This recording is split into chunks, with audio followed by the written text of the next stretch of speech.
네, 만나게 되어 반갑습니다. 굉장히 오랜만인 것 같아요. 2주 정도 이렇게 연기된 건데도 한 몇 달 만에 보는 그런 기분인데요. 오늘은 마지막으로 이렇게 인사를 좀 나눠보려고 해요. 오늘 가브리엘 천사가 성모님께 은총과 기쁨의 인사를 했던 것처럼 우리도 이웃에게 이렇게 기쁨과 은총을 전하는 마음으로 인사를 해보려고 합니다. 그래서 인사 방법은 화면에 나온 것처럼 주님께서 그대와 함께 계십니다. 이렇게 인사해 주시는 거예요. 아셨죠? 네, 옆에 뒤에 계신 분들하고 인사 나눠주세요. 주님께서 그대와 함께 계십니다. 그대와 함께 계십니다.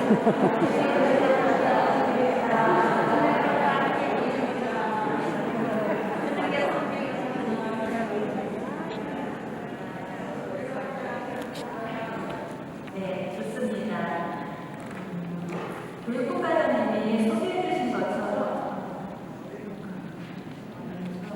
제가 시작기도 먼저 하고 책 내용으로 들어가겠습니다.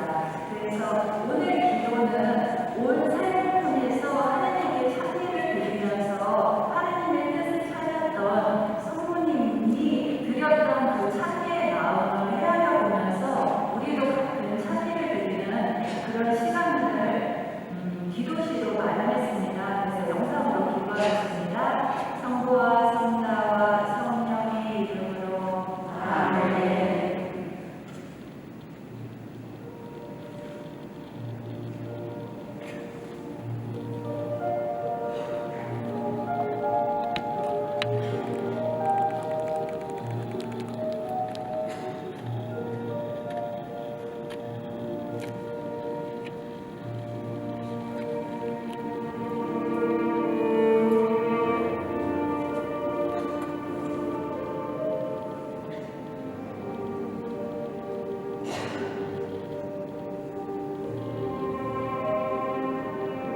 주교님으로서 그리스도의 평화운동의 책임자로 활약하면서 아주 가난한 사람들, 이주민들을 돌보면서 살아가는 분이십니다. 그리고 워낙 글을 잘 쓰셔가지고 밀라노 종교서적 전시회에서 작가상을 수상을 했고 저서로는 희망의 창문, 잠못 이루는 밤 이런 책들이 있습니다.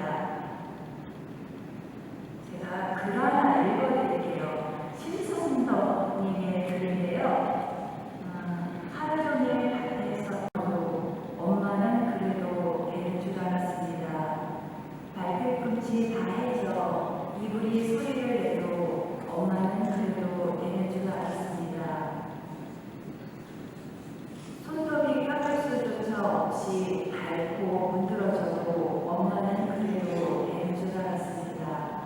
아버지가 화내고 자식들이 속썩여도 끄떡없는 엄마는 그래도 애를 줄 알았습니다. 외할머니 보고 싶다, 외할머니 보고 싶다.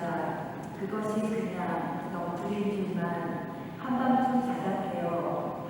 방구석에서 한없이 소리 죽여 울던 엄마를 보는 엄마는 그러면 안 되는 것이었습니다. 이 시를 보면은 자연스럽게 우리 각자의 어머니들 모습 떠오르시죠? 아마 살아계신 분도 계시고 지금은 또 돌아가셔서 하느님 나라이고 어머니 하면 가장 먼저 떠오르는 기억은 무엇인지 잠깐 머물러 보겠습니다.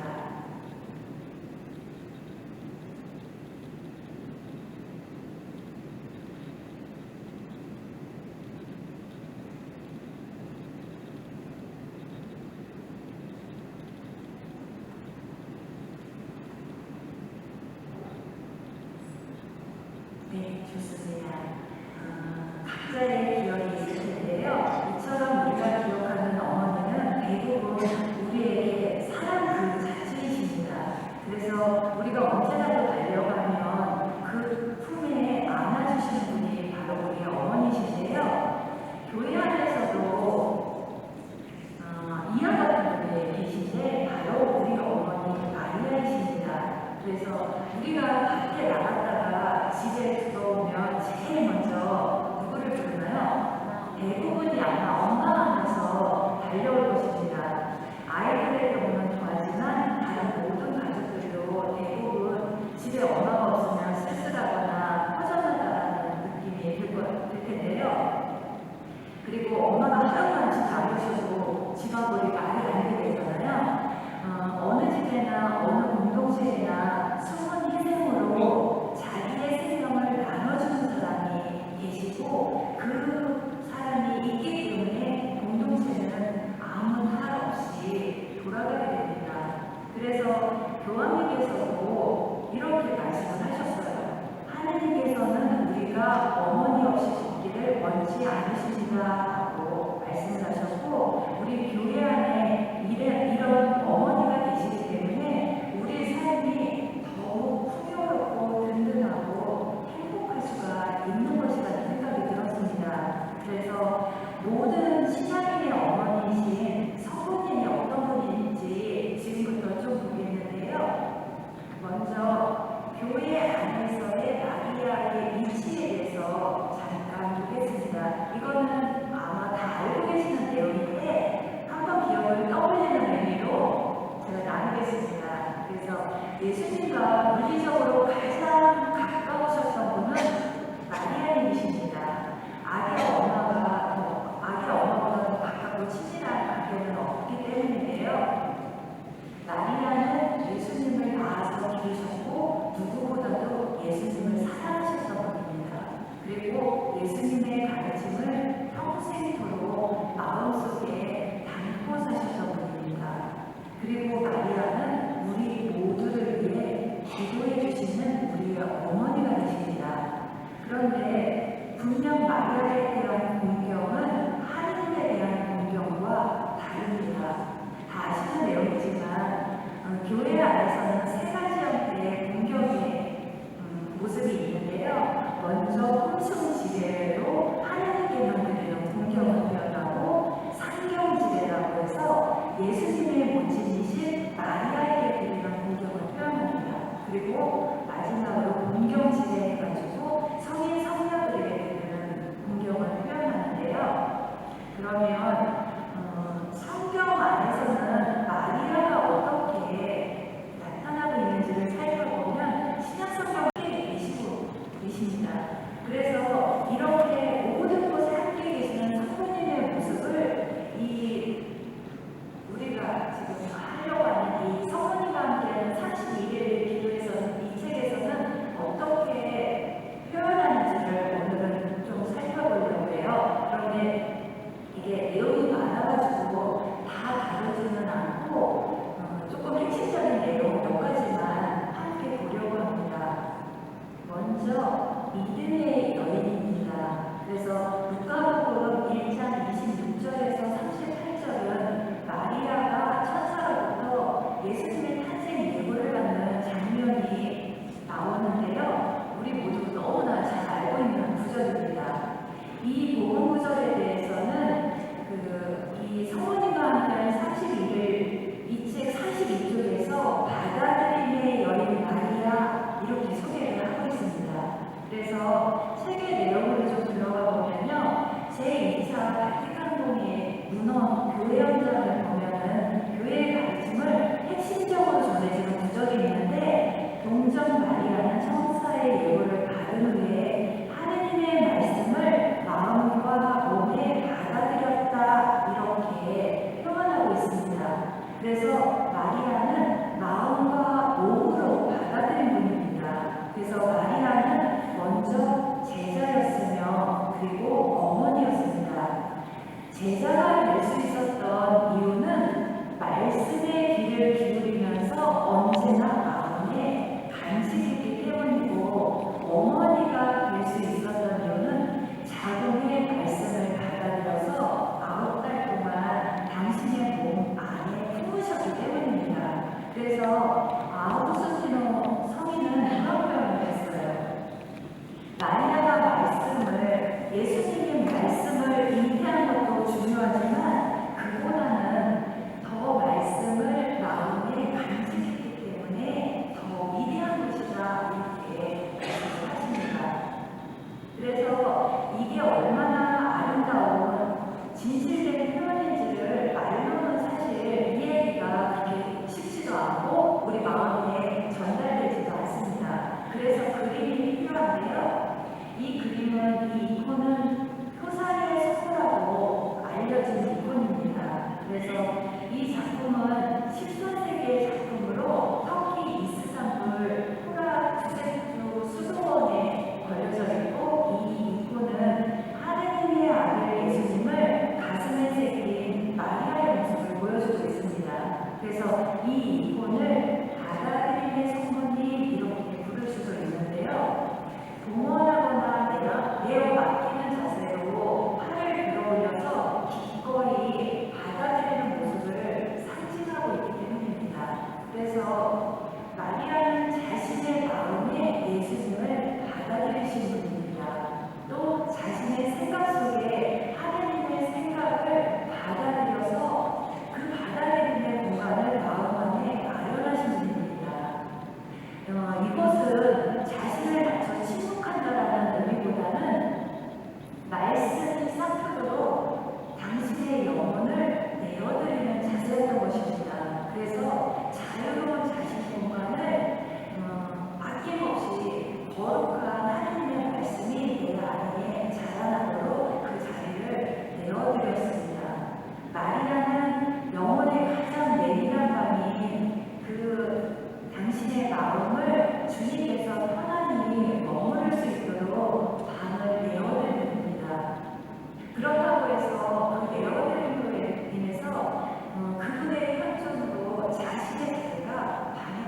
미루어진 적은 할 수가 있을 것 같아요. 자신이 그러니까 다른 존재에 맞춰가지고 내 삶을 바꾼다는 게 얼마나 힘든지를 저는 커피를 굉장히 좋아해요. 그래서 아침에 눈 뜨자마자 커피를 마셔야 되고 어느 정도 시간이 되면 커피를 또 마셔야 돼요. 근데 가장 곤욕스러운 일은 왜 정기검진을 할 때 물조차 못 마시게 하잖아요. 그러면 아침에 일어나자마자 커피를 못 마시면 머리가 너무 아프기 때문에 제가 나름대로 머리를 쓴 건 뭐냐면 텀블러에다 커피를 준비해가지고 병원에 가서 의사가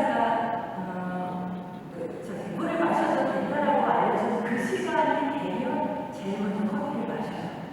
근데 이제 제가 이걸 떠올리면서 들었던 생각이 어머니들은 10개월 동안 그 다른 존재, 아기를 위해서 자기의 그 모든 것을 바꿔가면서 얼마나 힘들게 아이를 위해서 아이가 이 세상에 나오기 위해서 준비를 해나갔나라는 생각이 절로 들었어요.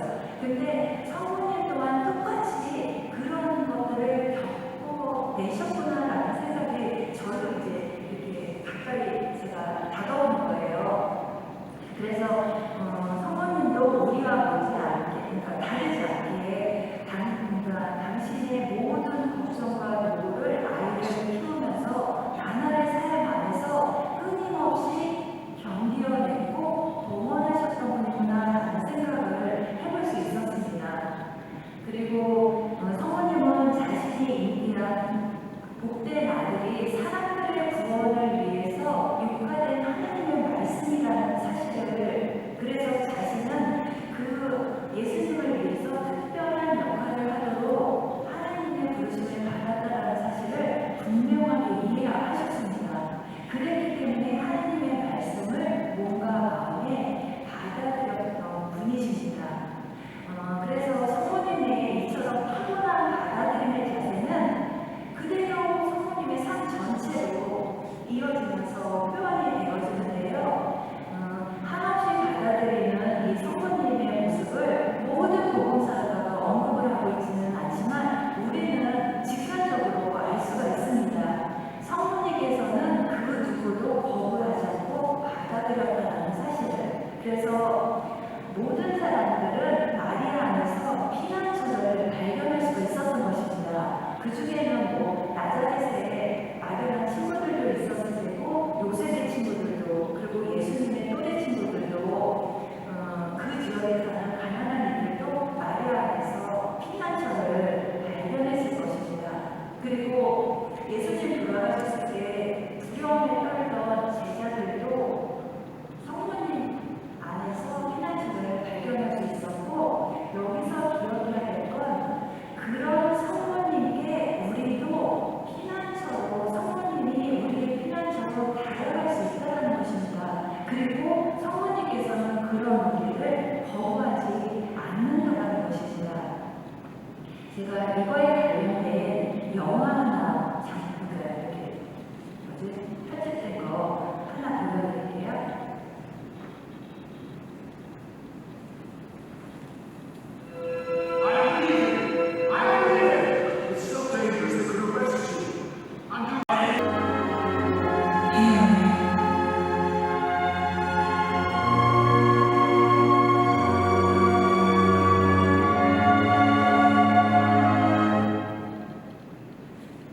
이 영화에 대해서 조금 설명을 드리면, 나자렛의 마리아 이 영화는 이탈리아 영화예요.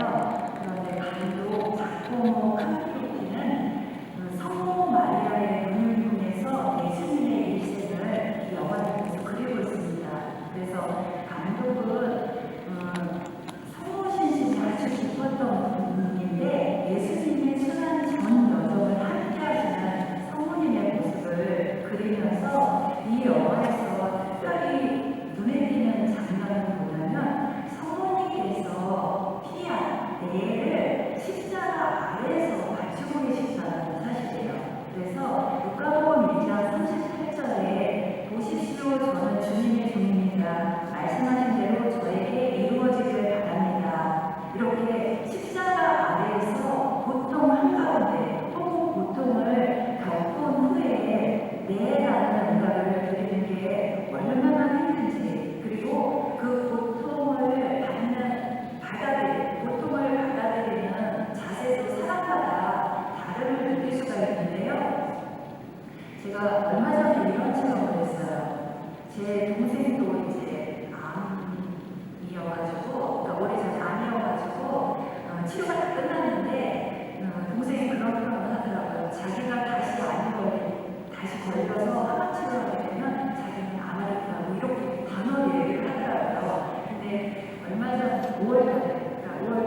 5월 8일날 출국이었는데 5월 4일날 의사한테 진단이 내려진 게 수술을 하고 결과를 보면서 외국을 가는지 주겠다라고 결정이 난 거예요. 그래서 수술을 하고 보니까 폐암 초기였던 거예요.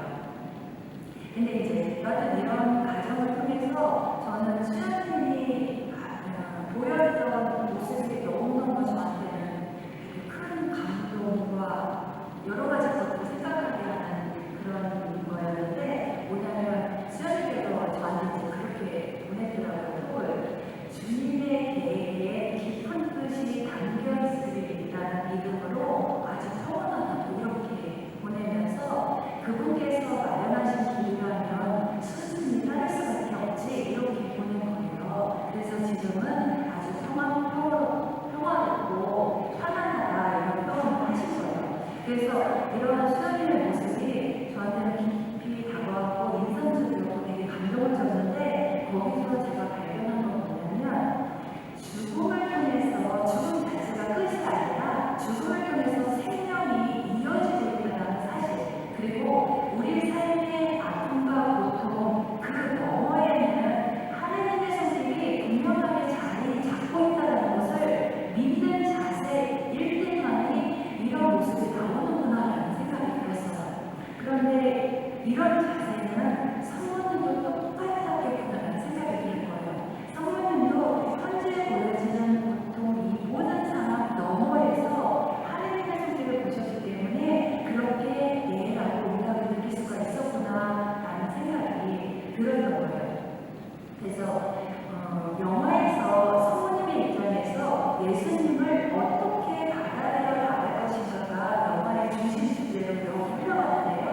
여기에서 전체를 바라봤을 때 보통은 세리를 할 수 없잖아요. 그랬을 때 그런 순간에 나는 고통을 어떻게 받아들이고 있는가라는 것을 좀 보면 좋겠다는 생각이 들었고 2000년 전 예수님이 사셨던 팔레스티나 지방에서 결혼도 하지 않은 처녀가 아기를 낳는다는 것은 엄청난 죄였잖아요. 돌로 맞아 죽을 정도로.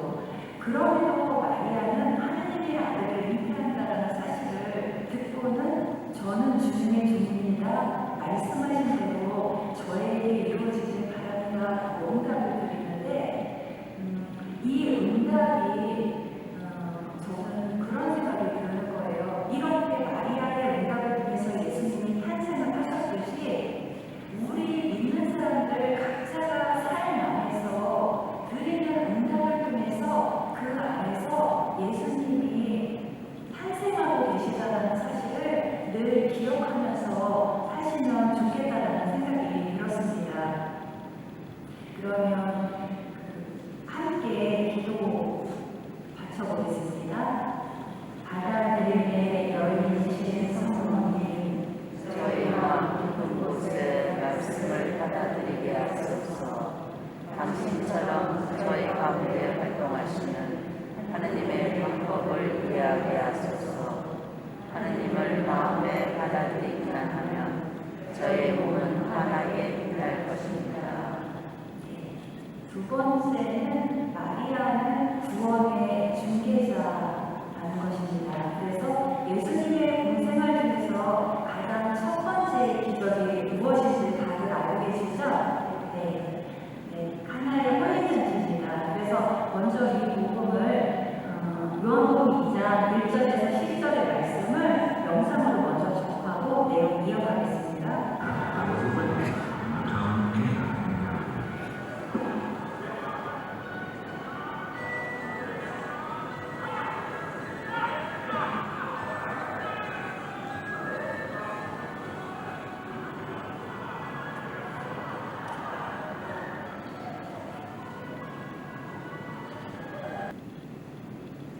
요한복음 2장 1절에서 12절의 이 말씀을 이 책에서는 111쪽에서 새 포도주의 여인 마리아로 소개하고 있습니다.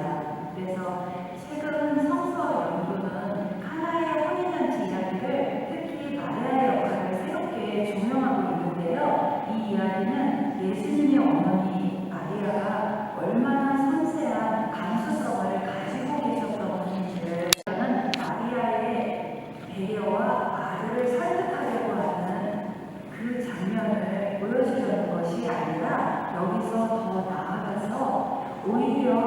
옛 시간이 끝났음을 알아차린 여성 마리아를 제시하려는 것입니다. 구약이 지나갔다는 것. 그래서 예수님의 때를 예견한 마리아는 역사적인 잔치상에 술 하나를 올렸을 뿐만 아니라 새롭게 발효된 술을 먼저 맛보겠다는 것입니다. 그래서 마리아가 재빨리 주선한 결과 잔치상에 새술이 나왔는데 요한은 이 사건을 자세히 설명하고 있습니다. 그래서 잔치집에 유다인들이 정결 예식에 사용했던 돌로 된 물도 6개가 모여 있었습니다. 7이라고 하는 완전한 숫자가 아니라 6개가 있었다라고 하면서 아직 그분의 때가 이르지 않았음을 이야기하고 있습니다. 그래서 구약이 예수님한테서 완성된다는 사실을 마리아가 알았는지 몰랐는지는 모르지만 마리아는 용감하게 그 전환점을 마음에 품으셨던 분입니다. 그래서 마리아는 예수님께 중재해서 신약의 포도주를 앞당겨 달라고 청했던 것입니다. 사실 신약의 포도주는 십자가에 이르러서 마리아 앞에서 다음 없이 쏟아지고 있는데요. 포도주가 없구나. 이 말은 단순히 신혼부부로 하여금 난처한 상황을 모면하게 해주는 친절한 행위, 그것을 넘어서서 세상의 죽음을 피하라고 하는 경고와 외침입니다. 그래서 하나에서 혼인잔치가 열렸고 그 자리에서 예수님과 성모님, 제자들이 함께 했는데 마리아는 이것을 아셨던 유일한 분인데 우리나라에서도 잔치집에 술이 떨어지면 안 되는 것처럼 이스라엘에서도 사람들에게 포도주는 매우 중요한 의미가 있었습니다. 그런 포도주가 잔치에서 떨어졌다는 것은 아주 난처한 일인데 마리아가 이것을 알 수 있었던 까닭은 사람들의 현실을 주의 깊게 바라봤다는 것, 그리고 애정으로 바라보셨기 때문에 그것을 캐치해낼 수 있었다는 것. 그리고 마리아의 이 염려는 타인들, 세상 사람들에 대한 섬세한 관심과 배려를 표현해내는 것입니다. 그리고 여기서 포도주가 의미하는 것은 기쁨과 생명과 활기가, 그러니까 포도주는 기쁨과 생명과 활기를 뜻하는데 그들에게 기쁨이 없구나, 생명이 없구나, 삶의 희망이 없이 고통 속에 살아가구나 라는 것을 의미하고 있습니다. 그래서 우리는 성모님의 이런 모습들을 알기 때문에 마리아께서 우리를 위해서 전부해달라고 청할 수가 있는 것입니다. 그리고 이분은 그 누구보다도 잔치집에서 잔치 상황의 난처함을 누구보다도 빨리 파악했듯이 성모님께서는 우리 각자가 겪고 있는 고통과 아픔 또한 그 누구보다도 빨리 알아채고 도와줄 수 있는 분이시기 때문입니다. 그러면 다시 기도 같이 바치겠습니다. 앞당겨 하늘을 불러일으키신 성모마리아, 당신은 하나에서 위대한 첫걸음을 내디뎠습니다. 당신의 간청으로 구원의 포도주가 흐르기 시작했나이다. 저희를 친히 보시어 생생한 기쁨을 다시 맛보게 해주소서. 그러면 저희 존재의 항아리가 궁극적 의미로 흘러넘치고 기운을 불어도는 삶과 살아있음의 의미는 드높은 곳으로 저희를 끌어올려 줄 것입니다. 네, 그러면 세 번째 마리아의 모습은 십자가 밑에 계시는 마리아로 교회의 어머니이자 우리의 어머니가 계시는 모습인데요. 예수님의 십자가 곁에는 예수님의 어머니가 마리아와 사랑하는 제자가 있었더라고 요한복음은 전합니다. 이 구절은 한번 보시면서 같이 읽어볼게요. 예수님의 십자가 곁에는 그분의 어머니와 이모 그레파스의 아들 마리아와 막달라가 서 있었다. 예수님께서는 당신의 어머니와 그 곁에 선 사랑하시는 제자를 보시고 어머니에게 말씀하셨다. 여인이시여, 이 사람이 어머니의 아들입니다. 이어서 그 제자에게 이분이 내 어머니시라 하고 말씀하셨다. 그때부터 그 제자가 그분을 자기 집에 모셨다. 보통 사람들은 부모보다 일찍 세상을 뜨는 자식들을 불효 자식이라고 합니다. 이런 관점에서 보면 십자가에 못 박혀 돌아가신 예수님은 분명 불효자입니다. 그것도 자신이 죽는 그 장소에 마리아를 모신 분인데요. 마리아는 아들 예수님의 십자가 곁에서 어떻게 쓰러지지 않고 서 계실 수가 있었을까요? 그것은 바로 믿음과 희망 때문입니다.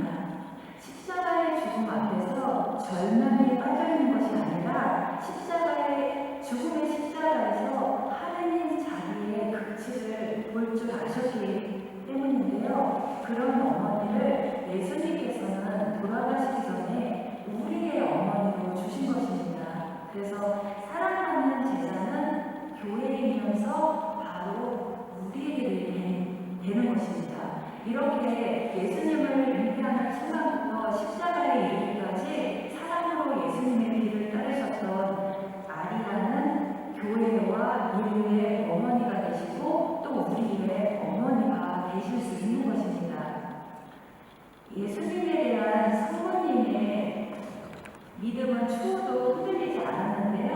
성모님은 골고타에서조차 예수님의 순환을 당해한다면 가급적 고통이 덜하기를, 그리고 예수님이 어떤 고통이라도 받아들일 수 있기를 기도하면서 응원하셨을 것입니다.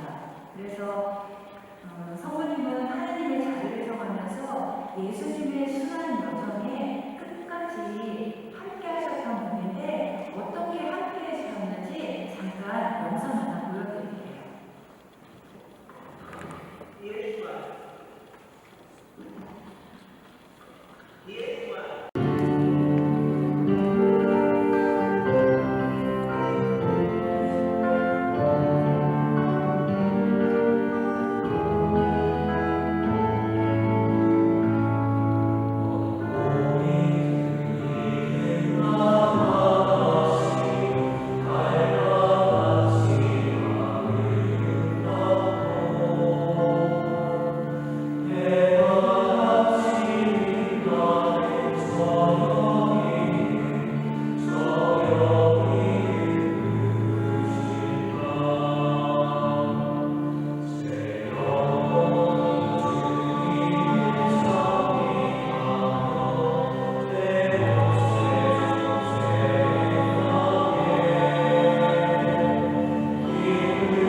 이런 성모님의 모습을 이 책에서는 199쪽에서 인종의 여인 마리아로 이야기하고 있습니다. 그래서 이제와 주리라고 표현을 하고 있습니다.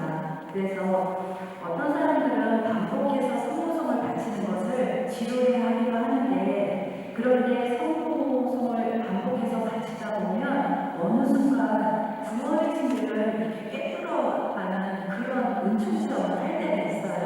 그래서 성모송을 바칠 때 그런 체험을 하거나 혹은 따뜻한 이미지들이 연상되면서 가족들이 함께 모여서 기도를 바치는 이런 장면들이 마음을 따뜻하게 해주고 더 영원으로 우리를 향하게 해주는 그런 역할을 하는데요.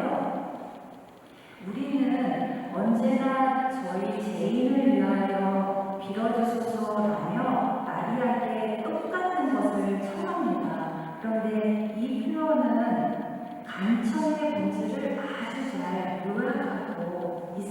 것입니다. 그래서 다른 모든 것은 바로 이 관점에서 나오는데 우리는 무주기도 때 50번 넘게 이제와 저희 죽을 때라는 애절한 청을 드리면서 어떻게 성도성이 많은 하나님의 본질을 단 한 가지 이 말에 요약하게 되었는지를 이 책에서는 두 가지 근거로 답을 제시하고 있습니다.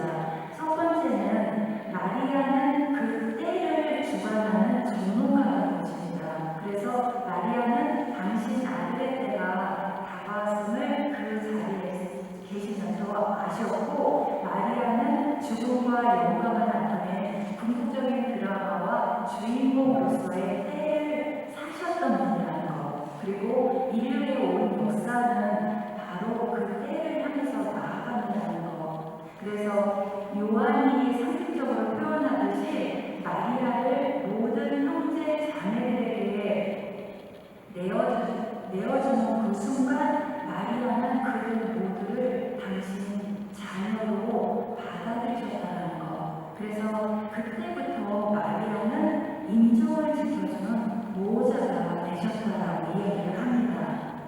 그리고 두 번째 근거는 임종의 시간을 거치는 것이 아주 어렵다는 사실입니다. 죽음으로 넘어가는 시간은 사실 우리를 두렵게 합니다. 한 번도 겪어보질 않았기 때문에. 그래서 한 치 앞도 내다보지를 못하는데 우리는 죽음의 시간과 장소와 형태를 결정할 수 없습니다.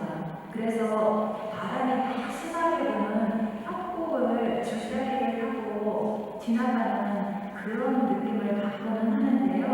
그럴 때 이제와 저희 죽을 때 저희를 위하여 빌어주소서라는 기도문이 더욱더 우리에게 절절하게 현실적으로 다가온다라고 이 책은 이야기하고 있습니다. 그러면 기도는 다시 같이겠습니다. 임종의 여인의 성도 마리아님, 다시 오지 않을 저녁 단검을 가져게 저희 곁에 오시어 그 밤을 지켜주소서. 당신이 도와주시면 아무것도 두려울 것 없느니라. 모든 것을 정리한 후 천국에 도달하여 문을 부릴 때 그 문을 활짝 열어주소서. 마지막으로 나누고 싶은 성모님의 모습은 평범한 삶에서 사셨습니다. 그래서 마리아의 생각은 허황된 것이 아니었고 마리아는 구체적인 일상 가운데 활동하셨던 분입니다. 그래서 하나님께서 마리아에게 어떤 환희 체험, 휴지 체험을 하게 해주셨는지 우리는 잘 모르지만 마리아는 굳건하게 땅에 발을 딛고 사셨던 분이라는 것. 그리고 마리아는 어렵고 곤란한 상황에서도 인내롭게 가정을 꾸려가셨던 평범한 여인이었다는 사실입니다. 그래서 마리아 역시 우리처럼 가정을 돌보면서 일에 파묻혀 지내셨던 분입니다. 그 관점에서 봤을 때 이 사실을 보면 이게 가정을 돌보며 일에 파묻혀서 지내셨다는 이 사실은 마리아를 일에서 비롯되는 모든 누구들을 그 누구보다도 잘 알고 계셨다는 사실을 보여줍니다. 그렇다면 고달픈 우리의 일상이 우리가 생각하는 것보다 더 깊은 의미를 지니고 있음을 생각할 수가 있는데요. 마리아 역시 건강이라든지 경제, 인간관계, 변화 여러 가지 문제로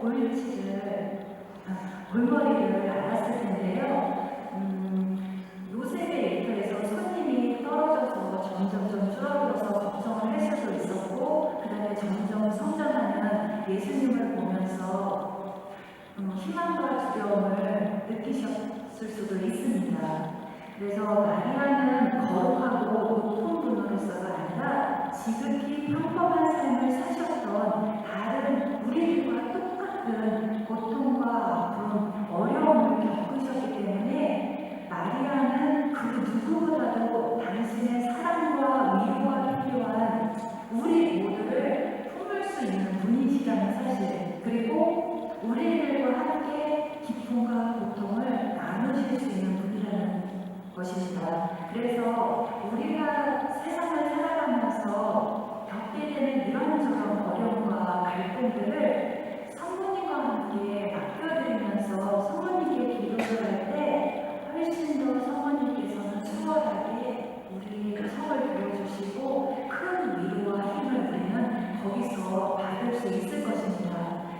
그래서 매일의 삶을 성모님께 전부하면서 아주 깊은 위로를 받으면서 든든한 신앙생활을 해나갈 수 있으면 좋겠습니다.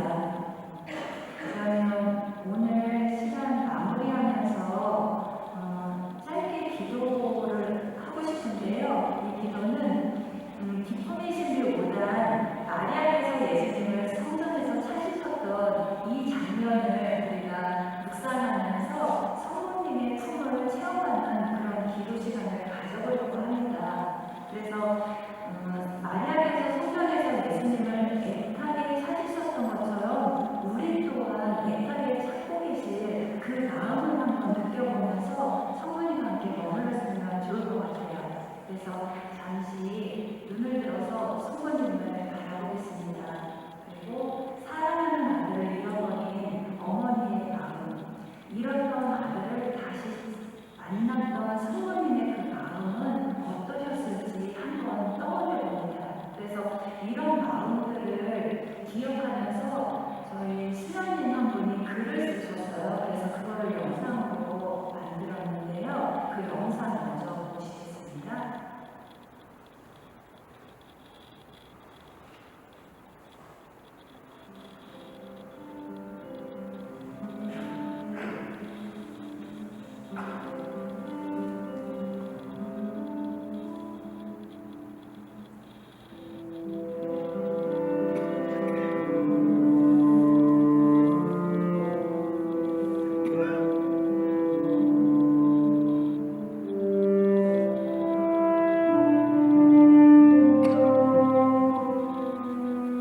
어릴 때 엄마 품에 안겼던 순간을 떠올려 봅니다. 가장 사랑받았던 때 내 음성이 아무렇지도 않게 받아들여지던 때입니다. 따뜻하고 넓은 엄마 품, 언제나 안아주는 품, 모든 것을 받아주는 품입니다. 엄마 품에 가만히 기대봅니다.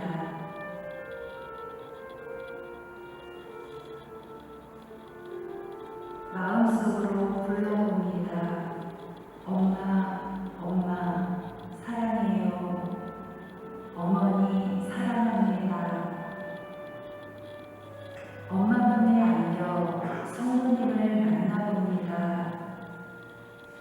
엄마보다 더 나를 사랑해 주시고 지켜주시는 마리아 내 어머니, 나를 찾아 헤매시는 어머니 마리아, 그분의 넉넉한 품에 안겨 있습니다.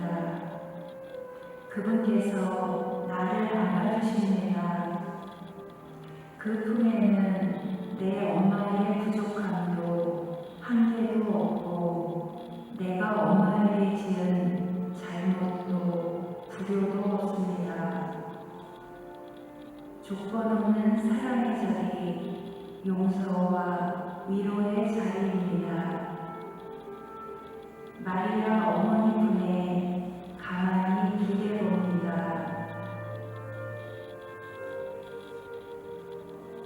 마음속으로 불러봅니다. 마리아, 어머니, 엄마, 엄마. 내 이름을 불러주시는 그분의 목소리를 듣습니다. 내 사랑하는 아이야, 하나뿐인 내 아이야, 나는 너를 사랑한다, 사랑한다, 사랑한다. 그분께 사랑을 고백해 봅니다.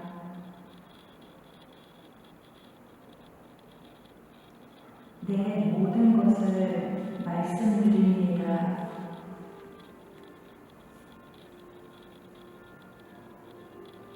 기쁨, 고통, 아픔, 모든 것을 맡겨드립니다.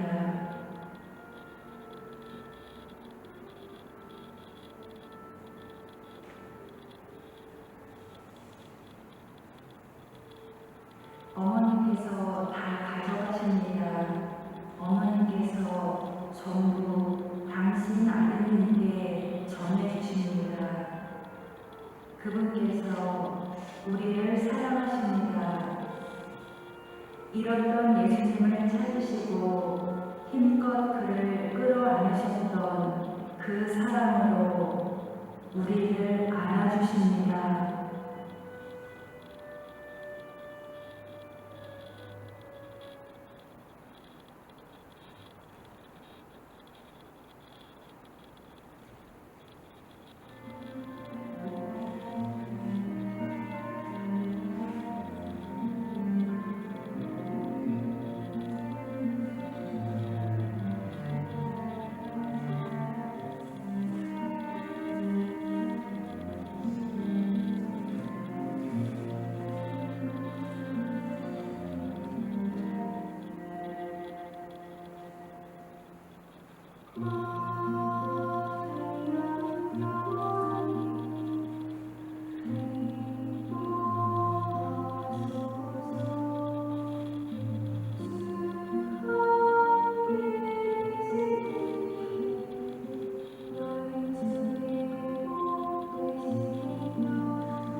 네, 그럼 이 시간 함께 해주신 주님께 감사드리면서 성모님께 드릴 기도 같이 바치면서 마치겠습니다. 성부와 성자와 성령의 이름으로 아멘. 함께 마칩니다.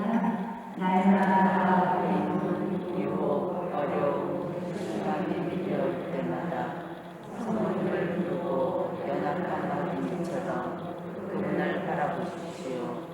우리를 생각해 주시면 좋으신 어머니를 모시고 있음을 확신하십시오.